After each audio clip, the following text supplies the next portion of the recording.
This is a really important question. It's about the type of economic growth that we want.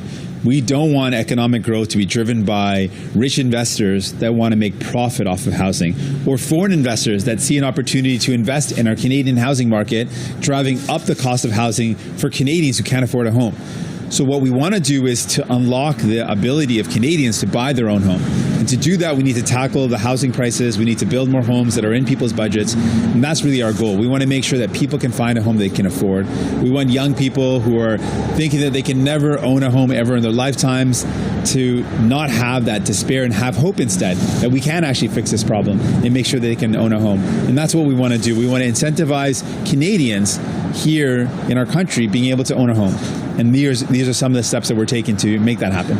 We have already started decreasing the amount of supports come out through this pandemic because our economy is bouncing back extremely strongly, but not everywhere. We know that certain areas, we're continuing our support for the arts and cultural sector, which is still affected because we can't fill up the theaters to the same numbers that we used to have. We're going to continue to be there for workers in our hospitality industry, our tourism industries that are still affected by this pandemic, even though the vast, vast majority of Canadians are vaccinated. We made a promise during this pandemic to have people's backs, and that's what we did. Despite the Conservatives saying we were doing too much, we knew that the best way to protect the economy was to protect people's health.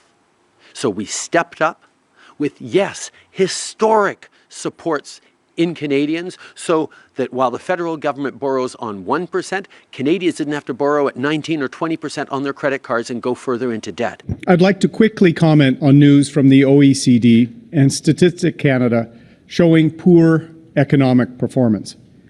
These reports give us a sobering reminder of the fragility of our economy. It confirms what Canadians already knew. Under Justin Trudeau, Canada's economy is getting worse, not better. Life is getting harder, not easier. Under Justin Trudeau, we are heading further down the road of recession, not the road to recovery. Only Canada's recovery plan will stop the out-of-control spending, borrowing, and debt that's gotten us into this mess. Only Canada's Conservatives have a serious, detailed plan to secure a better economic future for every Canadian.